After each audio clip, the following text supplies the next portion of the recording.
And welcome to Mastering Sales with Brent Gove. I could not be more pumped to share with you today. Today, I'm going to be talking about some really important, don't choke. Like when you get a listing, here's what to do, here's what not to do. Every year I would list 60 homes personally. I would give away a few hundred, but I managed those 100 I gave away to my listing specialists. I had 6 of them.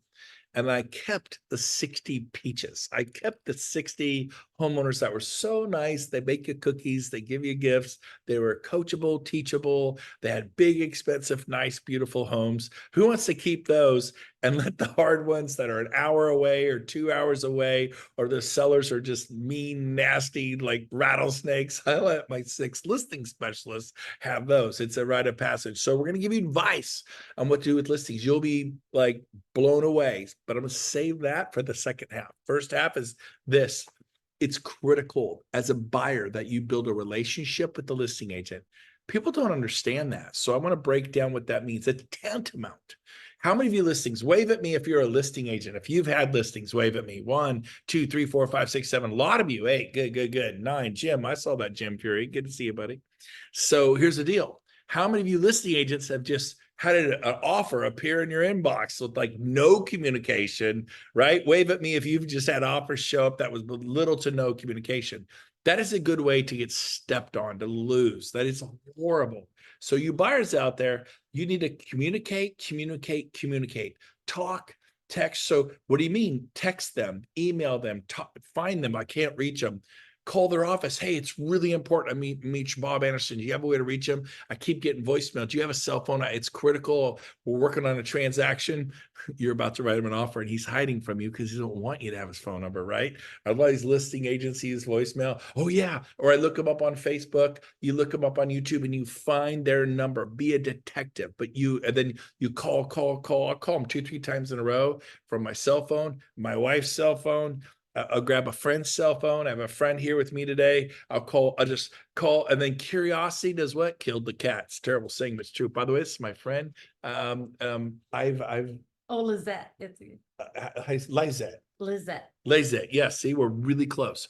Lizette, she's my really close friend, and I don't know her. She called me up to say, hey, can I come hang out with you at your home in Puerto Rico and watch you for the day? I'm like, yeah, sure. I didn't know who she was. She could have been a serial killer. I don't care. She's here with me all day. We're having a great time. My wife's right there in the office working away. But Lizette, she heard, well, can I come watch you?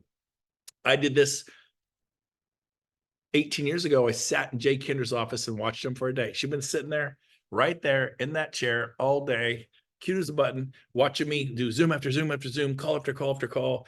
And I think she's depressed and going to quit real estate. But I think hopefully she's having a good time. So anyways, side note. So what do you say when you finally get them on the question listing agent? Ask a lot of questions. Like what kind of questions? Well, remember, you're trying to write an offer on that listing. You got an interested buyer. So like, what's important to the seller? Why is it important to the seller? Why is the seller moving? How long of an escrow would the seller like if I were to make you an offer?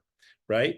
Who do you like to use for an escrow? I love, as a listing agent, that we love, like, it's like, yeah, I want to make a sale. It's nothing better. Like, oh, I like First American. I like Chicago Title. I like Old Republic. Oh, really? Who's your favorite escrow up there? Oh, that'd be Jill Anderson. Oh man, I know Jill Anderson. I love Jill Anderson. Okay, you take notes. You write down Old Republic, Jill Anderson, and seller wants a 60-day escrow. Then you need to say, why does the seller want a 60 escrow? And like, well, they're not really to move. They can't move for 2 months. The kids don't get out of school for about 50 days and need 10 days to pack up. Well, you could still close in 10 and then give them a 50-day rent back at no charge, no security deposit. Seller gets all their money in 10 days. Listing agent gets paid in 10 days. You get paid in 10 days. 10 days worth of questions, 10 days for something to go wrong, not 60 days where the interest rate lock expires and something goes crazy or they lose their job during that 60-day period. Fast escrows. Okay, so that's that. So let me keep going. Would the seller like a rent back? Then you start going, do you have any offers? How many offers do you have? What stage are you on? Are you counting from 1, 2, 3? We're on counter for number 7. All that stuff tells you something. How many are you in multiple counter offers or just one? Not just one. Or they go, nope, don't have any offers. I got nothing. I'm dead in the water. And then you got to go, well, have you had anyone come back for a second look? Nope. And you haven't had any offers in the past 6 weeks. Well, the first week we were on 7 weeks ago, we got some lowball punk offer from some Remax agent, some EXP agent, some Sotheby's agent, and it didn't go together. But this is all great because I tell my client, oh my gosh, they got an offer and it hasn't come together yet.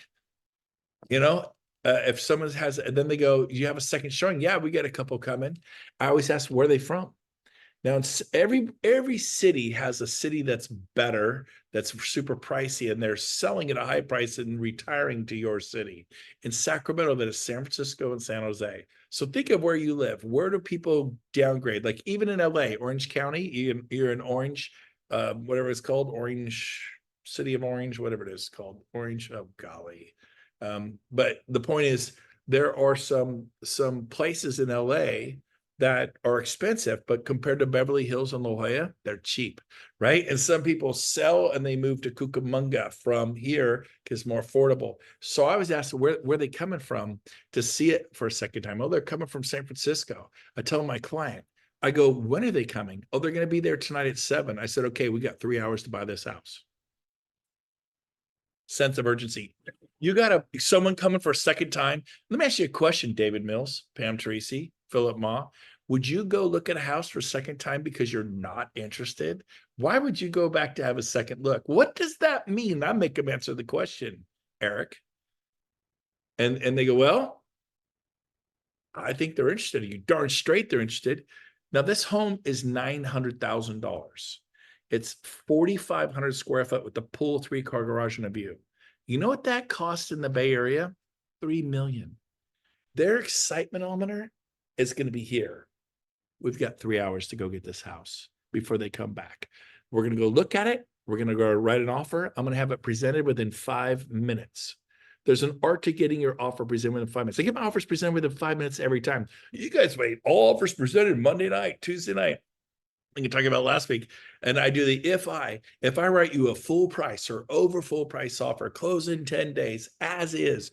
Seller gets 2 months to stay in the property rent-free, no security deposit, a dream offer using Old Republic, using Jill Anderson. Would you at least let your seller know about it? Well, yeah, I'd let them know about it. I got a softball game. I'd let them know about it. Good, I'm going to send you that offer. Boom, I just sent it to you. I've already got teed up. I literally hit send on my laptop. Boom, it's sitting in your inbox. And then, and then I texted you everything I just said. Boom, I've already pre-texted in a text. It's there. And by the way, my lender, Jeff Compton, my lender, JJ Mack, my lender, Rhonda Fisher, she's standing by. Pam Teresa is standing by to take your call. In fact, here's her phone number. Boom. And it says Pam Teresa and the phone number. You just have to touch it. Just, I don't make them go look for it. I don't send them a stupid business card. I have the name where they just touch the number. And I guarantee you, Pam will step up. If she's taking a loan application. She will walk out of a title signing. She's going to take your call. And she's going to tell you why we can close in 9 days. We're not paying cash. We never pay cash. We have a loan, but we've got everything done. Pay stubs, W-2s, bank statements, tax return, full 1032, 1041, whatever the heck you call that thing. It's done. We just need an appraisal on a rush, and we will get it done on a rush. We do it quicker than 9 if you want. But no one talks to the listing agent like that. Nobody. And you need to do it every single time. My team, they know, man, I've got the lender on standby. They're expecting your call. And they're going to tell you why. And the buyers release the lender to tell you what their FICO score. Oh, I can't tell you their FICO scores. When I hear those listing agent, you're done. You're done. My red flag is so far up. You better inform your buyer to tell the lender you're releasing FICO scores. You're free to talk about anything to that listing agent. Because when the loan officer clams up on me, he says, well, you just got to trust me. It's the personal file. I can't. And heck no. Bye-bye. You wait until Tuesday. We could have had a deal, but you're too dumb. I want to know, what was the FICO score of the wife, the husband, how many euro, are there any issues? And you better get that done. So that's enough said there. Because a guy like me is going to come along and eat your lunch. Anyone come for a third time, a fourth time? Yeah, last week we had someone come 4 times.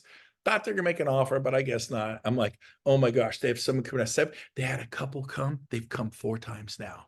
They could probably writing an offer right now. Oh my God. FOMO, fear of missing out, urgency. We got to go now. And I know what you're thinking. You're thinking, Tara, you're thinking, oh my God, but what if I don't want it? Then we cancel. We're just trying to see if we can even get it for you to consider whether you want it. Then we get the prelims, the CCNRs, the HOA docs, and we could look at that. Yeah, we passed. We finally saw the schools. Schools are bad in this area. Well, these are good schools, so not kind of what I was expecting. And you can get out. Usually, talk to your broker in your state. Talk to your broker in your state. California, you're out. It's super easy. Most states are that way, so I'll say that. You got anyone? They'll say, nope, no one's been for a second look. I got no offers. I got nothing. That's a horrible listing agent, by the way. I'm always saying, man, heck yeah, I got someone talking about making an offer. Absolutely. I don't tell them it was 10 days ago. Someone else calls and offered me, they offered me 1.5 on a $2 million listing. I love it. Offer me $1 million on a $2 million listing. South County, $1,990,000, $1,989,000, $1,989,000. 88, $1 million. I'll drop it $1,000 every 3 days. Do you have any offers? Yep. Are you in the counter stage? Yep. We're on our 4th counter offer tonight. No, I sent all 4 back to the buyer's agent. The guy came in at $1 million. I keep counting. The buyer's agent, stop sending me counters. I can't. My seller told me to do it. Tell my seller, tell me to do this. And every time someone calls, I'm about to send a counter offer. I got it right here. They don't know we're $1 million apart. I counter, they counter. It's a game of tennis. Counter offer number 1, the seller. Counter offer number 1, to the buyer. Counter number 3, the seller. Counter number, they hit the net. They walked off. They took their ball, went home. I'll send 14 counter offers. I'll drop the price $500. I have buyers, stop sending me counters. I go, throw it in the trash. I don't work for you. I work for my seller. If I don't send these counters, I could be sued. They're telling me to do this. Really? Yeah. No, they didn't hear us. Tell me to do this. Hey, do it. Okay. And so, because this is how I'm going to sell your house, because guess what? The next buyer calls me and I do it every 3 days. Do you have any? Yeah, I'm on my 4th one. Oh my God. Is there a time limit? It's got it right here. I'm about to send it. When can you get there? Well, I can get there this evening. Man, is there any way you get your clients off work? Well, I suppose. Good. How quick? Call me back. Yeah, they said they'll be there at 3:30. Okay, I'm going to wait till 4:00. If I don't hear from you by 4:00, they don't know we're $1 million apart. Now these other chump listings, like, it's a crappy offer. It's 50,000. Or can you believe that, Coldwell Banker agent? I love them. Give me an offer. Offers have babies. Offers have babies. I love them. They're like teenagers. They're crazy. Okay, now bad teenagers. Now, anyways, I've had like 9 cups of coffee, haven't we, today? Absolutely. She says, "Is this fun? You having fun?" Yeah, she's having fun. All right. So, anyways, so here's the deal. And I prepped the listing agent. When I write a low offer, I said, look, coming in low. How low is low? I go, well, first thing I want you to know is we close in 9 days. That's as is. We burn the boats. We want this house. And put up a $30,000 money deposit. You get paid in 9 days. I get paid in 9. Seller gets proceeds. Let them stay for 2 months rent-free. Rent-free. No security deposit. It's one little issue. Is your seller stuck on full price? No. My buyer's not stuck on their offering price. They just want to negotiate. If we get them to agree upon the price, would you agree if they can agree upon the price? Closing in 9 days, buying it as is, giving your seller 2 months to move. I know they're fully occupied. You getting paid in 9 days, 9 days worth of questions. Your seller gets paid all proceeds in 9 days. I get paid 9 days.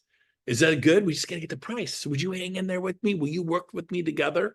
You talk to people like this? Yes. That's why he was the #1 Remax agent in California. This is how you talk to people, right? No, I'm over dramatizing things, but you're like, well, they didn't counter us back. I guess we're dead. You counter again. I did like 9 counters one time.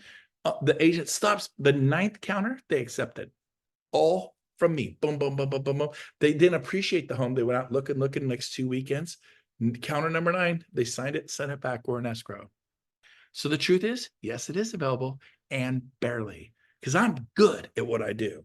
Okay, we're going to wrap up with this today. How am I doing on time? Perfect. This is 10 minutes exactly. It's not 10 minutes. Might have gone a wee bit over, but I'm too fired up. And if you got to go, go. So here's what I want to wrap up with. My pet peeves on listings. So here's Brent's, that drives me crazy because I was a buyer's agent for like 9 years. All I did was work with buyers because sellers are mean, nasty. I wouldn't even take the time to refer them. I didn't want the 25% because I didn't like I love them now. I got smart, but for the first 9 years, I'm like, buyers are great. I can show property, put them in escrow night, close them in 9 days and get paid. I can't do that with a listing. I'm not in control of the process as much. So here's my pet peeve: dark houses. You show up, all the lights are out and all the blinds are closed, and you're in a $10 million neighborhood. They haven't had a break in here in 30 years, right? They got all the blinds closed and the lights out and the house is empty. Listen to me. Don't you dare close the blinds. You take control. My buyers want that. Take control. Dark, creepy houses don't sell.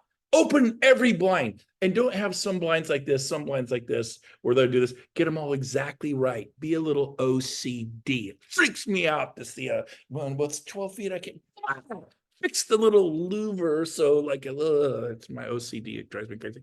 And then if you have a light bulb out on the chandelier, right? Replace it. And like, not with the light bulb. Make sure they all match. They all match. Well, these are kind of the warm glow. And you replace it with a white light bulb. Okay. No white light bulbs. I've go there. And you go in the bathroom, they have the round lights and they're dusty. They're getting dusty. That is nasty. Take a baseball, just break them all, rip them out, go to the store, buy new ones. There's nothing wrong with those. Get them out of the bathroom. Well, I know that's wasteful. Okay, unscrew them all, let them cool off, wash them slowly with soapy water, and put them back on. No dusty, nasty light bulbs. I'm telling you, I'm a total weirdo. I can't handle it. It shocks me that people allow that stuff. And they'll have 3 round ones and then 2 like candle torch ones. They gotta match, people. They gotta match. Make your light bulbs match. They have all white, stinky light, like the white one's really bright. Get them out of my house. Warm light bulbs. Warm. That's just okay. Did I mention that? I told you I have some issues. Think model home. Is that how a model home looks? No, they look spick and span and awesome. Music should always play at every listing you ever have. And it's occupied. Have your sellers put on some nice jazz music in the background, waffling through the house. Maybe light a candle in the kitchen, not 40 of them through the house, right? But they got to do that stuff. De-stage if occupied. Get your stager there. Have them. This is going to the garage. This is going to the garage because like they've been there for 10 years. They have too much stuff. For example, and I'm going to pick on Pam Tracy in a positive way. The bookcase behind Pam looks good. Usually when I give people the bookcase like all the way across and every shelf is full, you de-stage. And you want to have half. Look at the model homes. They don't go, they have like 4 or 5 books and then lots of room. You want to look roomy. Hold the piano out. Put it in the garage. Get it out. De-stage. Well, the home's vacant. The sellers don't have money. You find a way to stage it. I had my stager. She would come stage the house and bill escrow. And when we closed a month or 2 or 3 later, she'd get paid. You want my referrals? You're going to stage the house. Now I did a light staging. What's Brent's definition of light staging? The kitchen. Got to have a kitchen table. It's got to have the setting, the knives, the forks, the plates, the cup. It's pretty. Little flower thing in the middle. Isn't this great? Look at this kitchen. It feels good. Maybe some hand towels, just nicely done. The family room, leather couches, fake TV. You walk in, they can sit on the couch. Very nice. And the master bedroom. That's it. Kitchen, family room, master bedroom. And then they put some doilies very lightly in both the bathrooms or all 3 bathrooms. What about the other 3 or 4 bedrooms in the house? Leave them empty. This is a light staging, okay? That was $1,495. $1,495. If the home was bigger, maybe $1,997. Well, I can't find anyone. How many stagers did you talk to? I've talked to 2 or 3. Talk to 23. Earn your money. Find stagers that will stage that house for nothing out of pocket. Bill escrow. I tell the sellers don't want to spend it. We're broke. We're going to sell our house. We don't have any money. Here's the deal.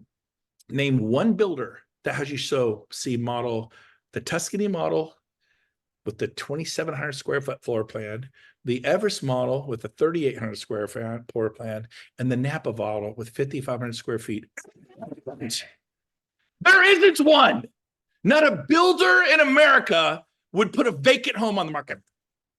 But you guys, I'm going to lose my stuff. And that's saying it nicely. And I'm, of course, Michael Mermaid's laughing at me. He's a pastor. I didn't say the S word, Michael. I said, well, I did. I said stuff. But now I have no notes. I've lost my notes. But the point is, you're a leader. The sellers don't lead you. The dog, the tail doesn't wag the dog. That's the seller's tail. That hired you as a professional. You lead those sellers. You stand up, you step up and tell them you're insane. If you're okay, now you can't say that. Okay. I'm over dramatized. Here's how I say you're insane. If you were my sister, Rhonda, I would make you do this. If you were my parents, I would make you do this. It's that important. Now I have a stager I give so much business to. This is unheard of. They will stage your home, not charge you a monthly staging fee, and they'll get paid at close of escrow out of proceeds. It's going to be $1,495. And the return's going to be probably, in my opinion, 25 to 40,000 more in your pocket. Would you like to stage the home? Period. Non-stage homes, they're just thank you, Eric. You guys got to throw stuff at me more often. Eric just threw his thing at me. I like it. Audience participation. Just don't throw coffee at the screen, Jenny Co. I'm watching that. So here's the deal. You got to stage the home. And of course, the full staging where they don't go crazy, that's fine too. But most people think, well, I'm just kidding. Now, how about this? This is so much fun. We're going to wrap up with this.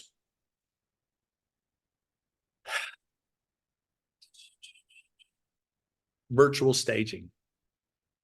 If I catch anyone virtual staging, you bring the client to, and they get there and it's this dark, dingy piece of with no music, lights drawn. Virtual staging could be the worst idea ever proposed on a real stage. It's terrible. Yeah, it looks good. They must. We get there, we're depressed. We go, if I catch any of you virtual staging, this means you don't have the guts to get the thing staged. So I had way too much coffee, didn't I? All right. So anyway, so here's the deal. Newspapers on the roof. You see stuff go on the market. Newspapers on the roof. Newspapers on the neighbor's roof. You go to the neighbor's house and take the newspaper off the roof? Yes. Your home's mowed. A lot of them, they don't pull the weeds. They don't mow the stuff. That's a given. What about the neighbor's house? Every single time, can I knock, knock, knock? I'm trying to sell Bill and Jan's house over here. Do you mind if I send my landscaper to mow your lawn? I know they'd appreciate it. It'll look great. Free lawn mower to you. I'm not going to mow their backyard, but that front yard, they're going to think, Tom's awesome. Then at least Tom is a hermit and hasn't been outside, and the lawn was 3 feet tall. I mow the neighbor's lawns, both sides. What about junk? Oh yeah, get the junk. No, junk 100 yards down the street. That crap pile with the bicycle that was stolen and missing the tires? And the moped that's laying there on its side, and it's been there for weeks. Well, that's not our fault. It's 4 houses down. Trailer, get your son and make him take that stuff to the dump. I clean up all trash up and down the neighborhood. I go to people's boats and RVs, 3, 4, 5 homes done, and you see the cobwebs are so thick because that thing's been there for years. And I go and I take a broom, I get rid of all the cobwebs. You're crazy. I sell homes. What do you do? I'll pay people to get the boat off their front lawn, the RV. You got it where you can send this thing?